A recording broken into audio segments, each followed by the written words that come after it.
اعوذ باللہ من الشیطان الرجیم بسم اللہ الرحمن الرحیم الحمد للہ الذی قدرت والسلطان الرافت والامتنان احمدہ علی تتابع النعم وأعوذ به من العذاب والنقم أشهد أن لا إله إلا الله وحده لا شريك له مخالفة للجاهدين ومعاندة للمبتلين وإقرارا بأنه رب العالمين وأشهد أن محمدًا عبده ورسوله الصادق الأمين ختم به النبيين وأرسله رحمة للعالمين وصلى الله عليه وآله أجمعين فقد أوجب الصلاة عليه وأكرم مثوى لديه وأجمل إحسانه إليه أوصيكم عباد الله ونفسي بالتقوى الله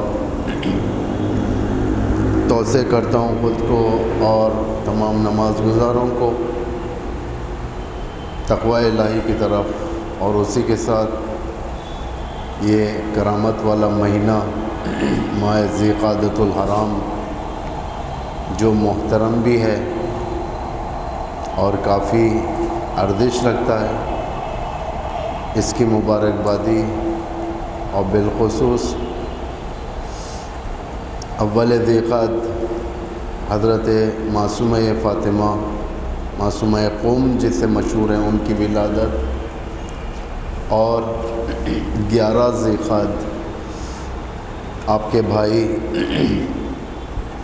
امام علی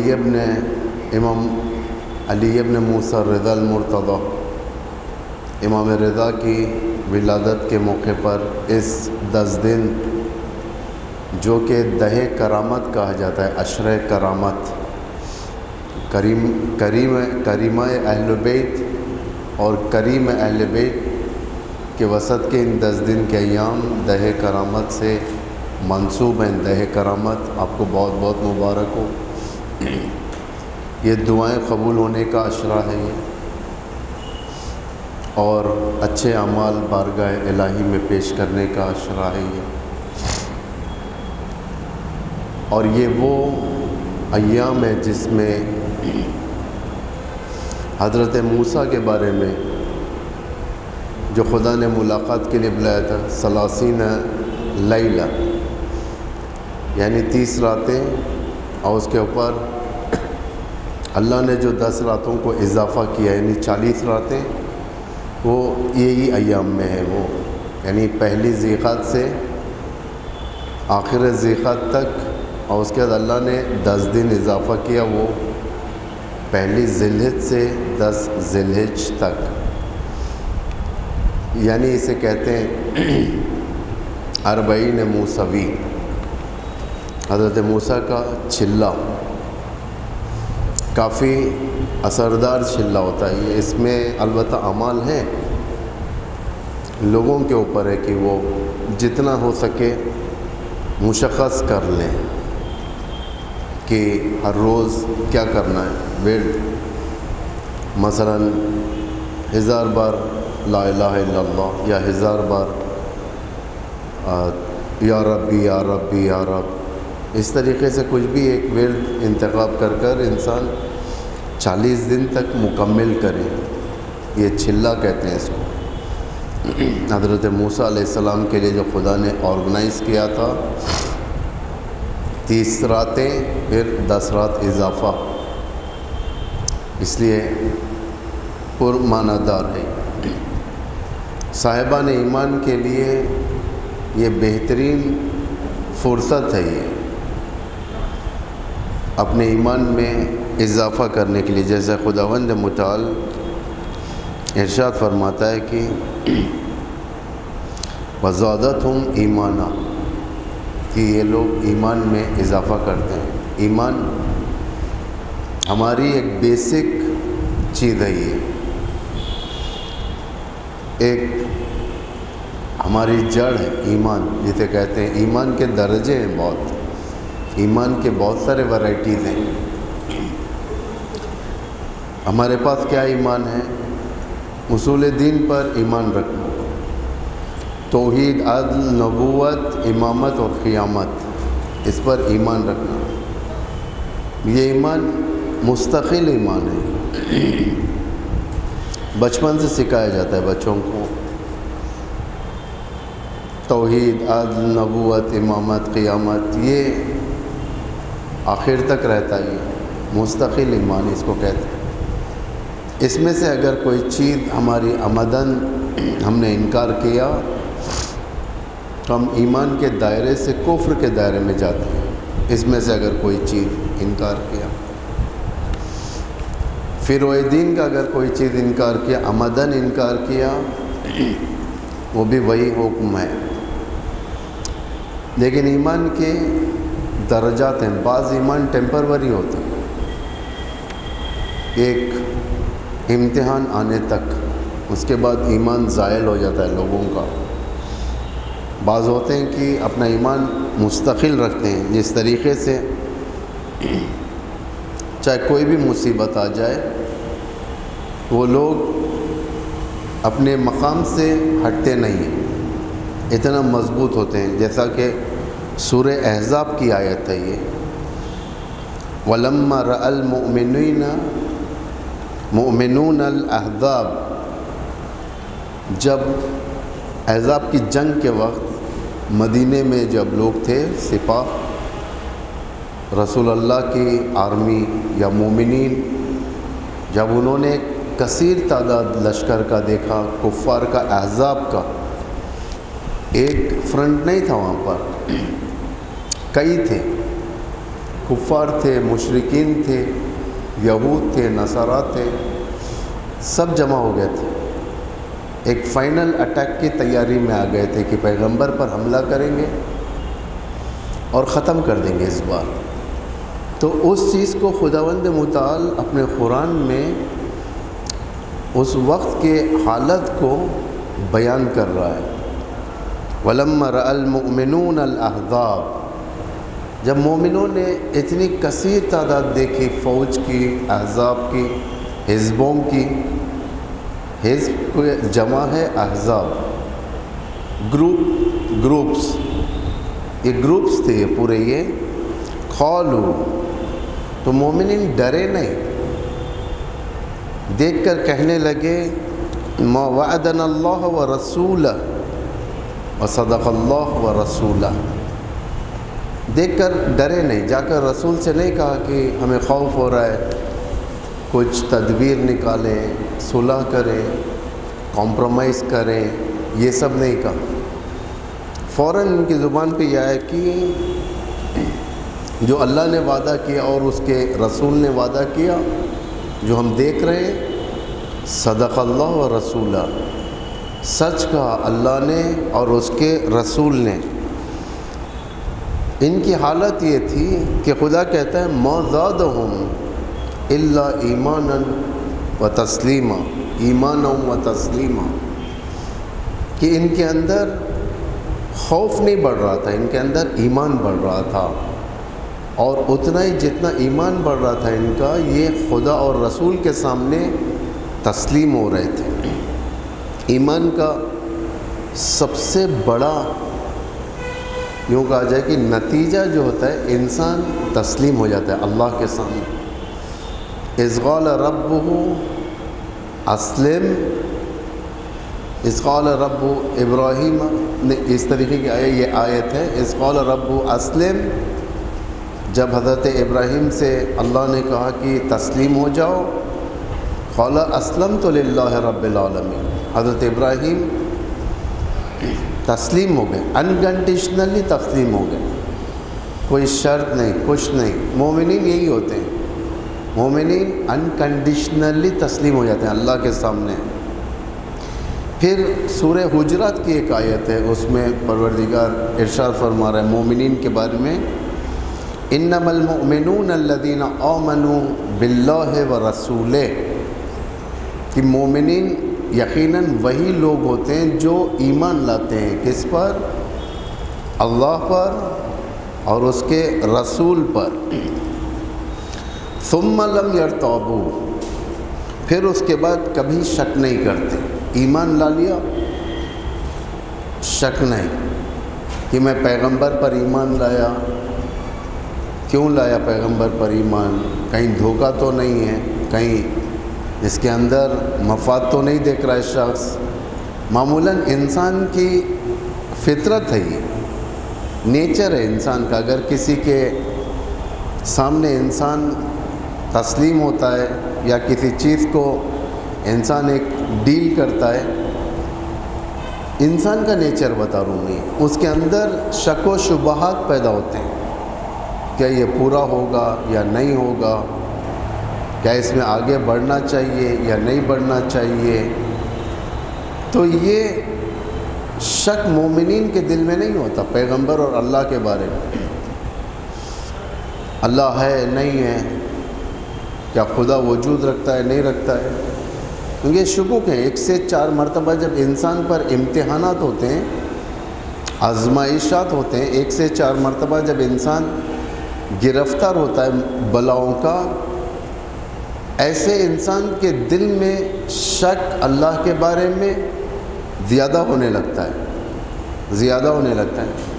مثلا ایک غریب مثال کے طور پر کہ بچہ ہے یا بچی ہے چھوٹے سے، اس کے ماں باپ مر جائیں، دوسری طرف ایک امیر اچھے طریقے سے، اس کے بچے اس کے ماں باپ سے بہرہ مند ہوتے ہیں، غریب مشکلات سے مشکلات جھیلتے رہتے ہیں۔ معمولاً ایسے لوگ اگر تربیت نہیں پائے تو ان کے ایمان کے اندر ایک شک کا وائرس بھی پلتا ہے، اور یہ آئندہ چل کر خطرناک ہوتا ہے۔ اس کے اندر کافی مشکلات پیدا ہوتے ہیں، ایمانی مشکلات پیدا ہوتے ہیں، خدا پر سے ایمان ہٹاتا ہے، یہ اللہ کو ریجیکٹ کر دیتا ہے، پریکٹیکل ریجیکشن جیسے کہا جائے، یعنی عملی طور سے ریجیکٹ کر دینا۔ ایک ہوتا ہے زبانی، ایمان زبانی جسے کہا جاتا ہے، ایمان زبانی، یہاں بھائی میں اللہ پر ایمان رکھتا ہوں، رسول پر ایمان رکھتا ہوں، رمضان میں آ جائے گا، وہ محرم میں آ جائے گا، زبانی ہوگا یہ، لیکن عمل کے ذریعے سے بہت فرق ہوگا۔ احساس کریں گے لوگ، احساس ہوتا ہے اس چیز کا کہ عمل کے ذریعے سے بہت پیچھے ہو چکا ہے۔ اس لیے امام علی فرماتے ہیں ایمان، جب امام سے پوچھا گیا کہ ایمان کیا ہے آپ کی نگاہ میں، امام فرماتے ہیں کہ الایمان اقرار باللسان، ایمان کا مطلب زبان سے اقرار کرنا، جو ہم اقرار کرتے ہیں، لا الہ الا اللہ، محمد رسول اللہ، علی ولی اللہ، یہ ہم اقرار کرتے ہیں۔ اس کے بعد امام فرماتے ہیں کہ دوسرا سٹیج اس کا العمل بالارکان، پریکٹس میں بھی ساتھ رہنا ہے، اس کے پریکٹس میں بھی ساتھ رہنا ہے۔ کس کے ساتھ رہنا ہے؟ اپنی زبان کے ساتھ۔ ہم نے جب اقرار کیا امام علی کو، رسول اللہ کو، پروردگار کو، تو ظاہر بات ہے انہی کے بتائے ہوئے راستے کے اوپر چلنے کی کوشش کرنا خود ایمان ہے۔ چلنے 100% نہیں چل سکتے آپ، 100% چلنے والے وہ تو بڑے لوگ ہیں، ائمہ کے بعد ائمہ کل ایمان ہوتے، امامان معصوم، ان کے بعد جو برجستہ صحابی ہیں وہ لوگ اس ایمان کے راستوں پر چلتے ہیں، تو یہ ایمان ہوتا ہے۔ ایمان الاقرار باللسان والعمل بالارکان، یعنی ایڈمٹ کرنا زبان کے ذریعے سے اور عمل کے ذریعے سے ثابت کرنا، اسے کہتے ہیں ایمان۔ چند لوگ رسول اکرم کے پاس آئے، آ کر کہنے لگے اللہ کے نبی ہم لوگ ایمان لے کر آئے، یعنی مومن بن گئے ہم۔ خدا نے فوراً کاؤنٹر کیا. خدا نے کہا پیغمبر ان سے کہہ دو کہ یہ لوگ اسلام لے آئے، ایمان ابھی ان کے دلوں میں داخل نہیں ہوا. بہت سارے لوگ ایسے ہوتے ہیں، ہم سمجھتے ہیں کہ ہم لوگ بہت ایمان رکھتے ہیں، لیکن چھوٹی سی آزمائش میں ہمارا ایمان ہمیں معلوم ہو جاتا ہے، ہمیں خود معلوم ہو جاتا ہے کس طریقے سے ہمارا ایمان ہے. اللہ دوسروں کے سامنے ظاہر نہیں کرتا ہے. خدا مہربان ہے کہ میرا ضعف ایمانی، میری ایمان کی ویکنس آپ کے سامنے ظاہر ہو، یہ اللہ نہیں کرتا یہ کام. آپ کے ایمان کی ویکنس میرے سامنے ظاہر ہو، اللہ نہیں کرتا، کیونکہ یہ دل سے ربط ہے. پیغمبر اللہ فرماتا ہے کہ پیغمبر کو یہ لوگ جو آئے ہیں تم سے کہتے ہیں کہ ہم ایمان لے کر آئے، یہ اسلام لے کر آئے زبان سے، لیکن ایمان دل میں جو داخل ہونا تھا وہ نہیں ہوا. یعنی دل سے ربط، دل سے. اگر انسان بڑا دعویٰ کرے ایمان کا، سامنے غریب آ جائے پتہ چل جاتا ہے کتنا ایمان ہے. سامنے ایک مظلوم آ جائے پتہ چل جائے گا کتنا ایمان ہے.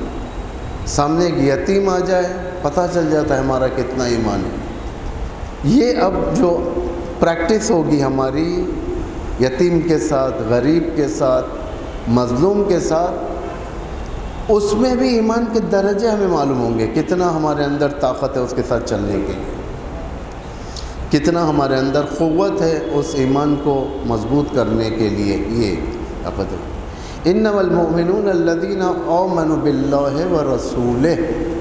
مومنین وہ ہوتے ہیں جو اللہ پر ایمان رکھتے ہیں اور اس کے رسول پر، ثم لم یرتابوا، اور وہ کبھی شک کو اندر جانے نہیں دیتے ہیں. ان کے اوصاف میں بہت سارے اوصاف ہیں. قرآن کے مختلف مقامات پر جہاں پر ایمان کا نام لایا پروردگار نے، وہاں پہ ان کے صفتیں بھی، کوالٹیز بھی بیان کیا ہے. ان کے اندر کیا کیا کوالٹیز ہوتے ہیں. اس میں سے ایک حجرات کی آیت میں وَجَاهَدُوا بِأَمْوَالِهِمْ وَأَنفُسِهِمْ فِي سَبِيلِ اللَّهِ. یہ لوگ اپنے اموال اور اپنے نفوس سے خدا کی راہ میں جہاد کرتے ہیں. خدا کی راہ میں جہاد وسیع معنی رکھتا ہے. آج دنیا اس جہاد کو غلط معنی میں پیش کی ہے. دنیا کے دل میں خوف کے معنی میں پیش کی ہے. جہاد اگر اسے دیکھا جائے، جہاد کا مطلب ہے سٹرگل کرنا. جہاد کا مطلب ہے آپریشن کرنا کسی مشن میں. آپریشن جو ڈاکٹرز کرتے ہیں وہ بھی جہاد ہے. ایک انسان کو بچاتے ہیں، جہاد ہے. ایک انسان پڑھ لکھ کر کتاب لکھتا ہے، دوسروں تک یہ مطالب پہنچاتا ہے، یہ بھی جہاد ہے. جہاد علمی کہتے ہیں اس کو. ایک انسان اپنے بزنس کے فیلڈ میں سٹرگل کرتا ہے، اسے جہاد اقتصادی کہتے ہیں. بہت سارے جہاد ہیں.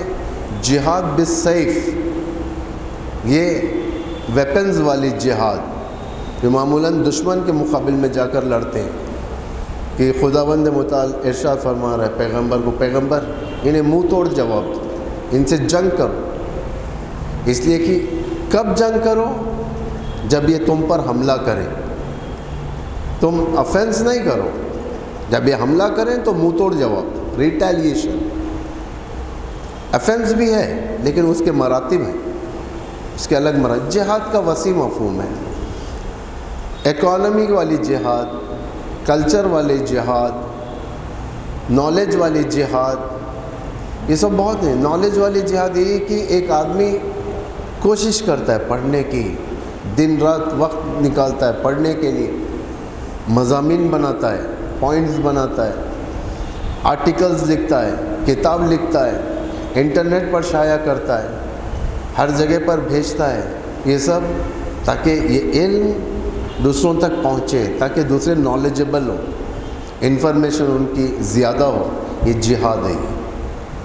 ایک انسان اپنے گھر میں اہل و عیال کو پالنے کے لیے دن رات محنت کرتا ہے، پیسہ کماتا ہے، یہ اکانومی کا جہاد ہے. پروردگار جس میں عبادت ارشاد فرماتا ہے، ایک حدیث ہے جس میں روایت فرماتا ہے کہ عبادت کے 7 درجے ہیں، جس میں سے افضل ترین درجہ اکانومی والی عبادت ہے، رزق والی عبادت، کہ انسان رزق حلال فراہم کرے اپنے بیوی بچوں کے لیے، بہت زیادہ ویلیو رکھتا ہے انسان۔ اس کے اندر اپنی بدن کی انرجی کو صرف کرتا ہے تاکہ حلال روزی کمانے کے لیے، اسے کہتے ہیں جہاد۔ بِأَمْوَالِهِمْ وَأَنفُسِهِمْ، جہاد کس کے ذریعے سے کرتے ہیں؟ اپنے اموال کے ذریعے سے، انفس اپنے جانوں کے ذریعے سے، بچوں کے ذریعے سے، رشتہ داروں کے ذریعے سے۔ فی سبیل اللہ، ریٹرنز نہیں دیکھتا انسان جہاد جب کرتا ہے، فی سبیل اللہ، اللہ کے لیے۔ اولئک ھم الصادقون، خدا کہتا ہے یہ سچے مومن نہیں ہیں، یہ لوگ اہل ایمان ہیں، حقیقی اہل ایمان، ان کے اندر واقعی جذبہ ہے، دین کا جذبہ ہے، ایمان کا جذبہ ہے، خدا و رسول کا جذبہ ہے۔ دوسری بھی آیتوں میں اگر آپ دیکھیں گے تو ارشاد فرماتا ہے، سورہ مومنون کی ابتدائی آیتیں، انما المؤمنون الذین، مومنون کون ہیں؟ الذین، وہ لوگ ہیں، اذا ذکر اللہ وجلت قلوبہم، جب ان کے سامنے، جب یہ لوگ اللہ کو یاد کرتے ہیں، مومنین، یاد مطلب انسان بیٹھ کر خدا کو احساس کرنا۔ وہ شخص خدا نخواستہ اگر گناہوں میں مبتلا ہے، اس نے خدا کو رکھتے ہوئے سائیڈ لائن کر دیا ہے، یعنی بالکل خدا کو ڈیفیوز کر دیا اپنے اندر سے، اس کے بعد گناہ کرنے لگتا ہے انسان گناہ اسی وقت کرتا ہے جب خدا کو احساس نہیں کرتا اپنے اندر، جبکہ خدا دیکھ رہا ہے۔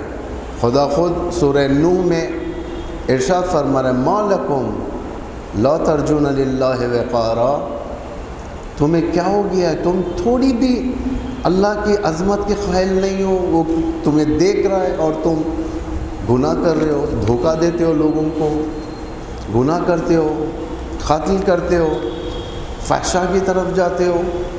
ما لکم، تمہیں کیا ہو گیا ہے، لا ترجون للہ وقارا، اللہ کی تھوڑی بھی عظمت کے قائل نہیں۔ یعنی یہ لوگ جو جس کے اندر خدا ہے، خدا ہر ایک کے اندر، ہمارے اندر ہے، کفار کے اندر بھی اللہ، کفار کے اندر بھی، دشمنوں کے اندر ہے، ہر ایک کے اندر ہے، لیکن خدا کو انسٹال کرنا اپنے اندر یا ان انسٹال کرنا یہ ہمارے ہاتھ میں ہے۔ اگر ہم نے خدا کو انسٹال کر دیا اپنے اندر تو ہم اس ایپ سے استفادہ کر سکتے ہیں خدا کے وجود سے ہمارے اندر، کیونکہ جب ہم کچھ بھی کرنے جائیں گے اللہ ہمارے سامنے رہے گا، اللہ ہمیں دیکھ رہا ہے، خداوند متعال میری دل کی باتوں کو سن رہا ہے، اس لیے کہ انسٹال ہے خدا ہمارے اندر، ایک ان انسٹال ہوتا ہے، اصلاً نہیں ہوتا، خدا ہوتا ہے لیکن انسان کرتا ہے، اپنی منمانی کرتا ہے، جھوٹ بولتا ہے، فریب دیتا ہے، خیانت کرتا ہے، دھوکہ دیتا ہے، وعدوں پر عمل نہیں کرتا، صداقت نہیں ہوتی اس کے پاس، آنیسٹی نہیں ہوتی اس کے پاس، ہر برائی موجود ہوتی ہے، لیکن اس کے اندر خدا ہے، سائیڈ لائن ہے، ان انسٹال ہے۔ اس میں انسان ایمان کے درجوں سے نیچے آ جاتا ہے۔ انما المؤمنون الذین اذا ذکر اللہ وجلت قلوبہم، جب وہ مومنین اللہ کو یاد کرتے ہیں ان کے دل روشن ہوتے ہیں، نورانی ہوتے ہیں۔ جب ایک مصیبت آتی ہے لوگ بیٹھ کے کہتے ہیں کہ اللہ ہے، اللہ ہماری مصیبتوں کو ٹالے گا، ایمان ان کے اندر پیدا ہوتا ہے، ایمان پیدا ہوتا ہے، قلباً خوشی ملتی ہے، قلباً انہیں اطمینان ہوتا ہے۔ وَإِذَا تُلِيَتْ عَلَيْهِمْ آيَاتُهُ زَادَتْهُمْ ایمانا، جب ان کے سامنے قرآنی آیات تلاوت ہوتی ہیں ان کا ایمان اضافہ ہونے لگتا ہے، کیونکہ انہیں جو بشارتیں قرآن دے رہا ہے، ان بشارتوں کو یہ لوگ دیکھتے ہیں، یہ اہل ایمان ہوتے ہیں، یہ ان کا درجہ بلند ہوتا ہے، ان کا درجہ وہ درجہ ہوتا ہے محشر میں جب ہم لوگ دیکھیں گے انہیں، خدا کرے ہم لوگ بھی انہی میں سے رہیں، خدا کرے ہم لوگ جب انہیں دیکھیں گے غیبتہ کریں گے۔ غیبتہ یعنی اے کاش میں اس کی طرح ہوتا، اے کاش میں بھی ایسے ہی کیا ہوتا، اے کاش، غیبتہ لوگ غیبتہ کریں گے جب ان کا مقام دیکھیں گے وہاں پر۔ خود دنیا کے اندر ان کا وجود جب دیکھا جاتا ہے تو لوگ احترام،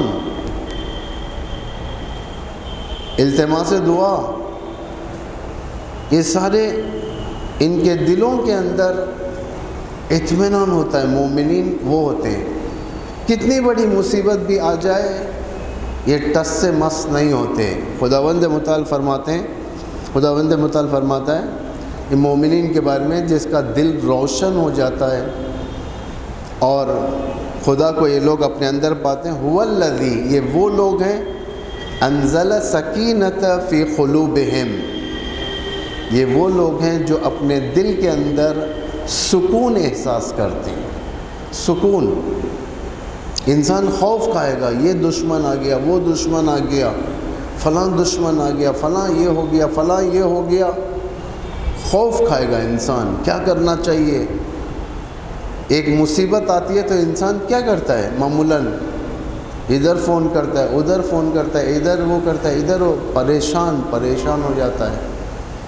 وَأَنزَلَ سَكِينَةَ فِي قُلُوبِ الْمُؤْمِنِينَ، ایسے مومنٹ میں، ایسے حالات میں ان کے دل سکون سے رہتے ہیں، یہ اللہ کے ذکر میں لگے رہتے ہیں۔ اللہ بذکر اللہ تطمئن القلوب، اللہ کے ذکر سے دل اطمینان ہو جاتے ہیں، جانتے ہیں کہ راستہ نکلے گا، یہ راستہ ہمارے لیے کھلے گا، جو ایمان کو زیادہ کر دیتا ہے۔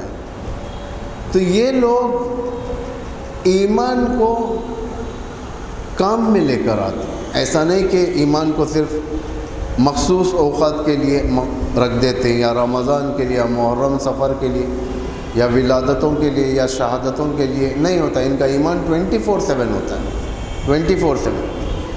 جو کیفیت اب ہوگی ان کے اندر وہی کیفیت عاشور کے دن ہوگی، وہی کیفیت ان کی رمضان میں شب قدر میں بھی ہوگی۔ اتنے مومنین، یعنی خدا سے رابطہ رکھنا ایمان اضافہ کرتا ہے۔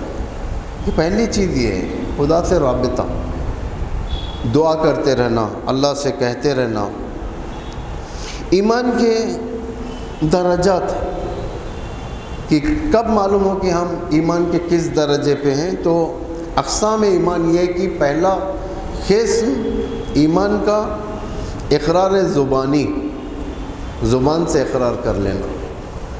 انسان ہو جاتا ہے کبھی، آپ لوگوں نے اپنی زندگی میں دیکھا ہوگا کوئی ایک ایسا مورد سامنے آتا ہے جس میں آپ اقرار کر لیتے ہیں، ہاں بھائی یہ سچ ہے، یہی صحیح ہے، یہ جو بولتا ہے وہ صحیح بولتا ہے۔ آپ کے ہر ایک کی زندگی میں آتا ہے۔ جب آپ اقرار کرتے ہیں، آپ دوسری چیز آپ کا دل تائید کر دیتا ہے، مہر لگا دیتا ہے اس اقرار پر۔ اب آپ کا دل اس طرف مائل ہو جاتا ہے، بھائی یہی صحیح ہے، ہمیں اس کے ساتھ ہونا چاہیے، ہمیں اس کے ساتھ ہی رہنا چاہیے، ہمارا دل اس کے ساتھ ہونا چاہیے، ہمارے وجود اس کے ساتھ ہونا چاہیے۔ بعد میں لاسٹ انجام فرائض، جو ضروری ہے وہ انجام دیتا ہے انسان۔ وہی خدا کے لیے بھی ہے، پہلے اقرار کہ لا الہ الا اللہ محمد رسول اللہ علی ولی اللہ، یہ سارے اقرارات کے بعد انسان قلباً خدا کی طرف ہوتا ہے۔ پہلے زبان اللہ کی طرف تھی، پروردگار تجھ سے سوال کرتا ہوں محمد والے محمد کے وسیلے سے ان پہ رحمت نازل فرما، میری یہ دعا قبول فرما، میری یہ حاجت ہے، میرے گناہوں کو معاف فرما، ربنا تقبل منا، اٹھ کے چلے جاتا تھا انسان۔ زبان ساتھ تھی، اس کا مطلب زبان سے اس نے وہی باتیں کہی ہیں جو اللہ سننا چاہ رہا ہے۔ لیکن یہ زبان سے نکلنے والی باتوں کا کوئی چشمہ نہیں تھا، یہ اوپر کا ہی پانی تھا۔ یہ پانی گندا ہو سکتا ہے، وہ پانی گندا نہیں ہوتا جو چشمے کے ساتھ نکلتا ہے۔ چشمہ یعنی دل سے نکلنے والی بات جب زبان سے آئی، اس کا مطلب تصدیق، پھر انسان کی کیفیت بدل جاتی ہے وہاں پر۔ اب اللہ کو ویسے نہیں پکارتا جیسے زبان سے پکارتا ہے، اب ایک سٹیج آگے زبان کے ساتھ دل بھی کہنے لگا، زبان کے ساتھ دل بھی اس بات کو پکارنے لگا۔ مصیبت آئی تو اللہ کو پکارنے لگا، کوئی امر مہم ہے تو اللہ کو پکارنے لگا۔ وہ اور بات ہے، وجود خارج میں اللہ خود بخود انتظام کراتا ہے، اللہ خود بخود انتظام کراتا ہے، پکارنے لگا۔ اب دل بھی پکارنے لگا، جب زبان اور دل دونوں مل جاتے ہیں یہ نور بن جاتا ہے۔ یہ زبان اور دل، اس میں اخلاص پیدا ہوتا ہے۔ ورنہ بعض جو نفاق والی زبان ہوتی ہے، منافق والی زبان، جو ظاہراً مسکرا کر ہونٹ پھیلا کر اس طریقے سے تعریف کریں گے، سامنے والا انسان احساس کرتا ہے کہ یہ منافق ہے، یہ کیونکہ اس کی معلوم ہوتا ہے کیفیت منافقین کی، جھوٹی تعریف، جھوٹی منصوبے لے کر اس طریقے سے۔ لیکن جب دل بھی ایک ساتھ ہو جاتا ہے وہاں پر اخلاص پیدا ہو جاتا ہے۔ جب دل اور زبان اللہ کا اقرار کر چکے، اب اس کا آخری سٹیج جو ہوتا ہے پریکٹیکل سٹیج ہوتا ہے۔ پریکٹیکل سٹیج ادائے فرائض، صرف ادائے نماز و روزہ نہیں، سارے فرائض، واجبات صرف نماز روزہ نہیں ہے، واجبات کبھی آپ کی زندگی میں بھی بعض چیزیں واجب ہیں، آپ کی زندگی میں بعض چیزیں حرام ہیں۔ خاندان کی پرواہ کرنا واجب ہے آپ کے لیے، یہ بھی فرائض میں سے آتا ہے۔ بیوی کا حق دینا، بچوں کے حقوق ادا کرنا، بچوں کے ان کے مطابق کی تعلیم دینا، ان کے مطابق کی زوجہ ڈھونڈنا، یہ فرائض میں سے آتے ہیں۔ امام علی نہج البلاغہ میں فرماتے ہیں کہ اللہ سبحانہ و تعالیٰ نے تمہارے اوپر بچوں کے کچھ فرائض رکھ دیے اور بچوں پر تمہارے کچھ فرائض رکھ دیے۔ تمہارے فرائض جو بچوں کے اوپر ہیں وہ یہ ہیں کہ تم ان کے لیے ایک اچھا نام رکھو، نک نیم سے نہیں پکارو، یعنی گندے ناموں سے۔ بعض نک نیم ہوتے ہیں اچھے ہوتے ہیں، شارٹ، لیکن بعض توہین آمیز نام ہوتے ہیں، سے نہیں پکارو، ان سے اچھے طریقے سے پکارو۔ محمد ہے تو محمد کے ذریعے سے پکارو، اس لیے پیغمبر کے نام پہ رکھا ہے اسے۔ پیغمبر کے نام والے کو کبھی گالی نہیں دینا چاہیے، کبھی مارنا نہیں چاہیے۔ زہرا کے نام والی کو، فاطمہ کے نام والی کو، زینب کے نام والی کو، اہل البیت کے نام سے جو بچوں کا نام رکھا جاتا ہے انہیں گندی باتیں نہیں کہنی چاہیے، زبان ان کے اوپر خالی نہیں کرنی چاہیے۔ محبت، ماں باپ کے فرائض میں سے تربیت، یہ واجبات میں سے تربیت، یہ واجبات فروع دینی نہیں، فروع دین تک لانے کے لیے مقدماتی واجبات ہیں۔ یہ تربیت، بچوں کی تربیت، کہاں سے کھا سکتا ہے، کہاں سے نہیں کھا سکتا ہے، کیا پی سکتا ہے، کیا نہیں پی سکتا، کہاں بیٹھنا ہے، کہاں نہیں بیٹھنا ہے، کسے دوست بنانا ہے، کسے نہیں بنانا ہے۔ ایک انسان، ایک لڑکا ایک شرابی کو بھی دوست بنے، ایک نمازی کو بھی دوست بنے، یہ نہیں ہو سکتا، یہ نہیں ہو سکتا۔ اس لیے شرابی کو دور کرنا ہے، پاک لوگوں سے دوستی کروانا ہے۔ یہ نہیں کہ میرے بچے کا دوست ہے لیکن بار میں بھی جاتا ہے، میرے گھر میں بھی آتا ہے، نہیں ہو سکتا۔ یہ میل نہیں کھاتا، پانی اور آگ ایک جگہ جمع نہیں ہو سکتے، یہ نفاق پیدا ہو جائے گا۔ دونوں کا لحاظ رکھنا پڑتا ہے ہمیں۔ اچھی تربیت، تعلیم و تربیت، تعلیم، بچوں کی تعلیم، پڑھانا، انہیں ایجوکیٹڈ کرنا، یہ نہیں کہ ایک مدت ختم ہو گئی نکال کر کسی کام میں لگا دیا، نہیں، انہیں ایجوکیشن دو، جتنا ہو سکے پڑھاؤ، آگے بڑھاؤ، سپورٹ کرو۔ اسی لیے ہمارے پاس خمس ہے، اسی لیے ہمارے پاس جو اقتصاد ہے ہمارے پاس انہی چیزوں کے لیے، تاکہ دوسروں کے سامنے شرمندہ نہ ہو انسان، تاکہ بیت المال اس کے لیے ذمہ داری لیں، بیت المال اسے وہ کرے۔ اگر بیت المال میں بھی ریسٹرکشن زیادہ ہو گئے، اگر بیت المال میں بھی کمیاں ہونے لگی، تو پھر واویلا اس قوم کا جس قوم کے لیے بیت المال نہیں ہے، اس قوم کا واویلا ہو جاتا ہے، کیونکہ قومیں بیت المال کے ذریعے سے بنتی ہیں، قومیں مدارس کے ذریعے سے بنتی ہیں، قومیں ایجوکیشن کے ذریعے سے بنتی ہے۔ ایمان آپ کو دوسری جگہوں سے نہیں ملتا، ایمان یہیں سے ملتا ہے۔ ایمان اگر مدارس تعلیم و تربیت اچھی ہوگی، ایمان مضبوط ہوگا، اگر اقتصاد اچھا ہوگا، ایمان مضبوط ہوگا۔ جیسا کہ رسول اکرم خود فرماتے ہیں، وہ کہہ کر میں آپ کی رحمت کو ختم کرتا ہوں، شیب ابو طالب کے اندر جب کافی سینکشنز میں تھے پیغمبر اکرم، وہاں پر ختم ہو گیا تھا، کچھ باقی نہیں تھا۔ یہ میرے خیال سے چند ہفتے پہلے بھی میں نے بیان کیا تھا۔ تو پیغمبر اللہ سے دعا کرتے ہیں، اللہم بارک لنا فی الخبز، خدایا، خبز کہتے ہیں روٹی کو عربی میں، لیکن یہاں خبز کا معنی ہے اکانومی۔ اللہم بارک لنا فی الخبز، خدایا ہماری اکانومی میں برکت عطا فرما، برکت۔ ولا تفرق بیننا و بین الخبز، ہمارے درمیان اور ہماری اکانومی کے درمیان فاصلے ایجاد نہ ہونے دیں۔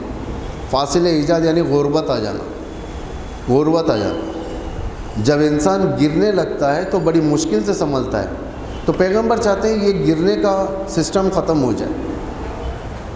فلولا الخبز، اگر اکانومی ہماری صحیح نہیں ہوگی، لا صلینا، ہم تیری نماز نہیں پڑھ پائیں گے، ولا صمنا، ہم تیرے لیے روزہ نہیں رکھ سکیں گے، ولا ادینا فرائض ربنا، ہم ہمارے رب کے جو واجب کردہ چیزیں ہیں اس کی طرف توجہ نہیں دے پائیں گے۔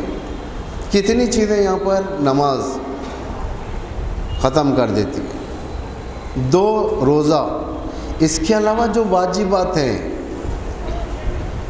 خاندان کے حقوق، فیملی رائٹس، فرینڈشپ رائٹس، پڑوسوں کے حقوق، ہم وطن کے حقوق، یہ سارے کے سارے چیزوں میں ہم لوگ ختم ہو جائیں گے، نابود ہو جائیں گے۔